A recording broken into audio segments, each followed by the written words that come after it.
Bien, amigos, seguimos en Redes y Poder. Ayer, en el periódico Perú 21, Carlos Gálvez, que es presidente de la Sociedad Nacional de Minería, Petróleo y Energía, dio una entrevista extensa, y yo quiero comenzar por la primera pregunta. Se las voy a hacer, se las voy a responder yo mismo acá, voy a leerle, después quiero pedirle el comentario a Carlos que nos acompaña. Le preguntan, ¿cuál es la perspectiva de la inversión minera para el 2017? Dice el periodista. La respuesta es muy interesante, le ruego que preste atención. Él dice, la inversión minera está bajando.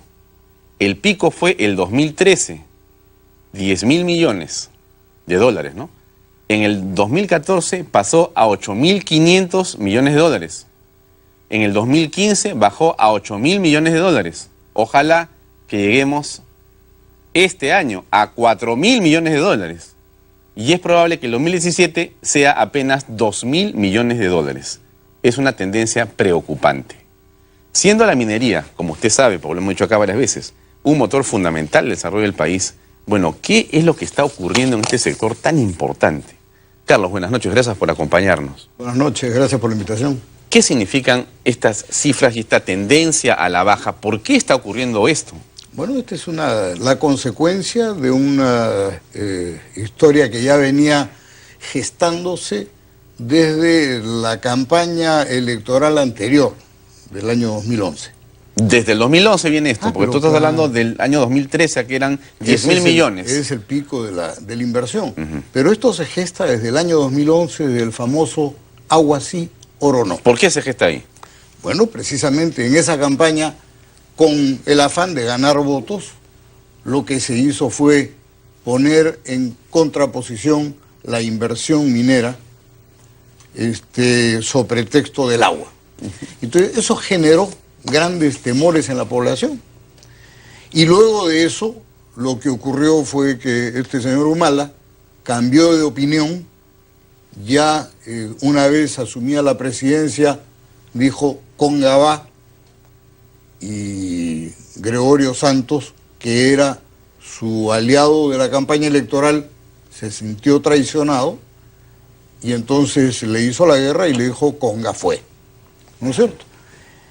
Ese es el primer punto donde se da el conflicto, y la compañía Yanacocha, que estaba llevando adelante el proyecto Conga, después de haber invertido 1.500 millones de dólares, se vio forzado a la paralización de esa construcción. ¿Cuál fue el esquema allí? El esquema fue: sometamos el estudio de impacto ambiental a una revisión por parte de un tercero. Eso ya generó una grave desconfianza en el país, pero además generó en ciertos grupos políticos el mecanismo claro: ok, de aquí para adelante lo que nosotros tenemos que hacer es pedir revisión de estudios de impacto ambiental. Lamentablemente, ese mecanismo se está repitiendo. O sea, todos están pidiendo que se revisen los estudios de impacto ambiental de los proyectos que ya lo habían conseguido, y eso es un trabajo que no demora pues un mes ni 2 meses. Son 2 o 3 años para lograr un EIA. No solamente eso, sino que pone en tela de juicio la validez de los estudios de impacto ambiental, lo cual está muy mal, porque esos estudios de impacto ambiental no son juego, han sido debidamente revisados y han sido debidamente aprobados por la autoridad. Por lo tanto, ya el primer pecado era someter a revisión el estudio de impacto ambiental por parte de expertos extranjeros. Y esa ya es la mecánica de ahí para adelante. Carlos, pero tú me estás hablando del gobierno de Ollanta Humala, sí, que no tiene nada que ver, se supone, con el gobierno de Pedro Pablo Kuczynski. Sí, pero permíteme solamente lo siguiente. El proceso de aprobación, los permisos para poder construir un proyecto en el Perú, después de todas las cortapisas y trabas burocráticas que se han implementado, ahora toman entre 4 y 6 años para poder llevar adelante la construcción de un proyecto una vez que uno ha hecho sus estudios técnicos y económicos correspondientes. ¿Y por qué toma esa cantidad de tiempo? ¿Es normal esto? Bueno, eso es precisamente la condición de un Estado disfuncional al que nos hemos remitido tantas veces, y por eso es que el gobierno de Pedro Pablo Kuczynski se ve obligado primero a implementar una serie de medidas para destrabar los proyectos mineros, todos los procesos.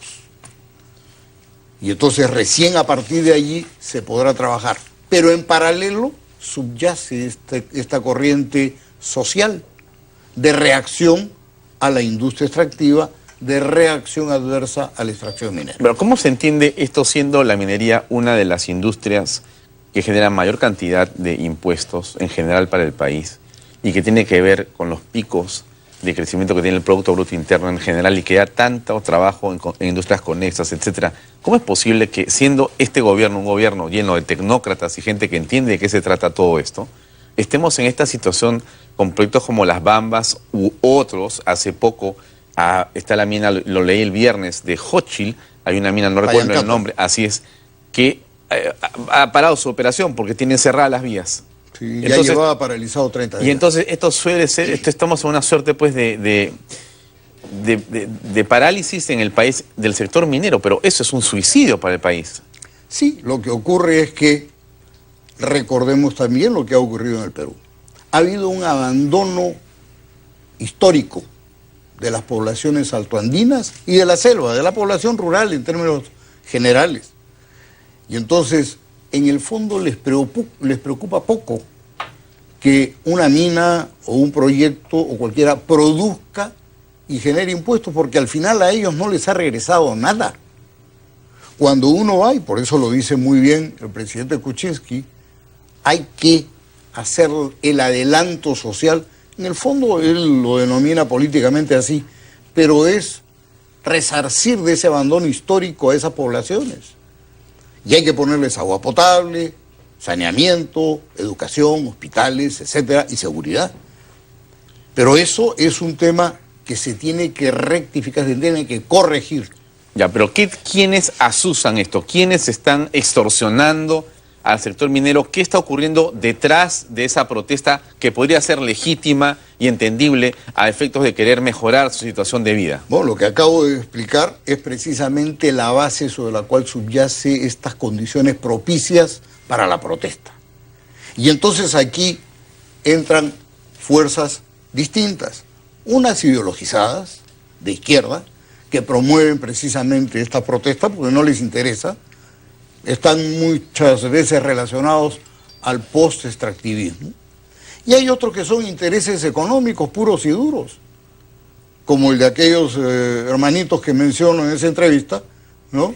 Que lo que están pidiendo es el 40% de comisión de éxito por extraerle a una compañía su demanda de 155 millones de dólares. Y lo mismo ocurre ahora con la plataforma de Chumbivilcas. La plataforma de lucha de Chumbivilcas, ¿qué pide? La primera cosa que pide es la revisión, evaluación y modificación de los estudios de impacto ambiental de Las Bambas, Hapey, Anabi y Ares. O sea, ya ahora eso es normal, hay que pedir la revisión del estudio de impacto ambiental. Pero ¿cómo se puede revisar algo que ya se acordó hacer y que está aprobado por el Estado? No se puede revisar eso. Bueno, por eso es justamente que en la entrevista que me refiero de ayer hago la referencia a este mandato legal que es de actualizar los estudios de impacto ambiental con periodicidad de cada 5 años. Eso es lo que la ley señala. Eso es lo que la ley señala y por eso es que no me parece correcto que el ministro de Transportes, en su participación en Las Bambas, exija que esa revisión de estudio ambiental, de impacto ambiental, debe estar en marzo. No es lo que la ley dice. Para el caso de Las Bambas, lo que ellos tienen y les toca es para octubre del 2017. Del año 2017, o sea, del año entrante. Pero ¿a qué viene decir en marzo? ¿No? En fin, pero eso da pie precisamente a que venga como primer punto de plataforma de lucha. ¿Qué cosa es la otra cosa que es importante? Las carreteras, todo eso lo entiendo.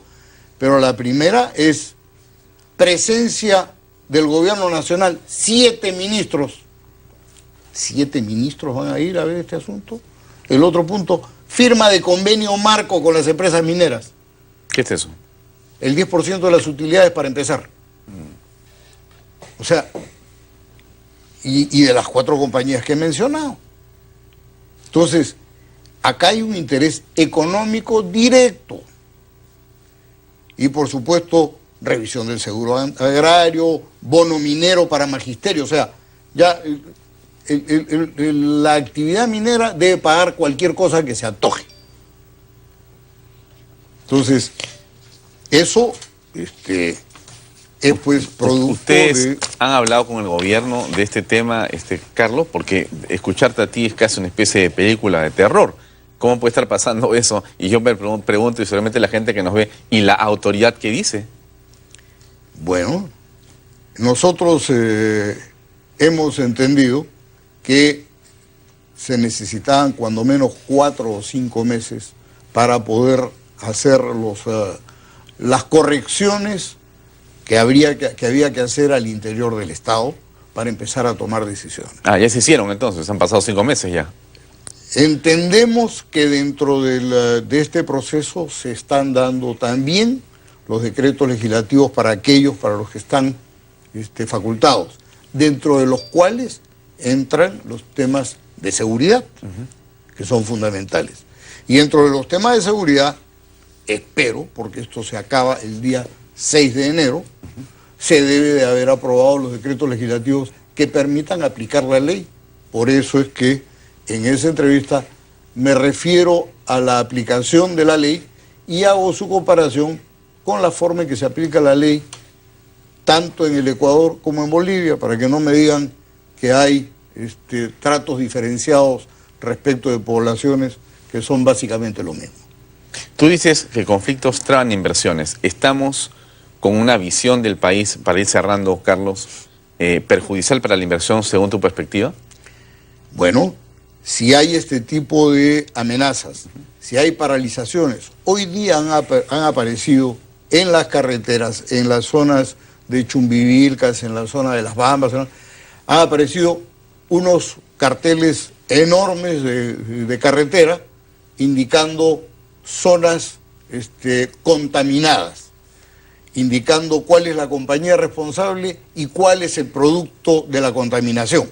Uno dice concentrado de cobre, en otro dice ANFO, y en todos dice por la protección del medio ambiente. ¿No? ¿Quién pone esto? No tiene firma, pero da la sensación que fuera un letrero hecho como el que uno tiene en las carreteras, de gran dimensión, hecho por el Estado, por el gobierno central. Eso es lo que pareciera. Qué contradictorio, ¿no? Bueno, justamente, primero que es la demostración de que hay dinero tras esto, porque eso no es gratis, ¿no? Y bueno, es ciertamente la apuesta por obtener recursos económicos posteriores. Muy bien. Carlos, gracias por acompañarnos en Redes y Poder, muy amable. Encantado, gracias por la invitación. Bien, amigos, vamos a una pausa comercial, regresamos para hablar de algo que parece ser, bueno, a estas alturas hasta contradictorio, pero resulta que en Apurímac, donde Las Bambas está desarrollando su operación minera, el crecimiento del Producto Bruto Interno se ha disparado. El último trimestre ha mostrado un crecimiento impresionante. Vamos a conversar con el economista Diego Macera del IPE, que ha hecho un estudio al respecto, para que nos ilustre y nos diga, bueno, qué pasa con Apurímac y qué pasa con otros departamentos que antes eran también importantes económicamente y hoy están realmente paralizados. Vamos a una pausa y regresamos con más en Redes y Poder.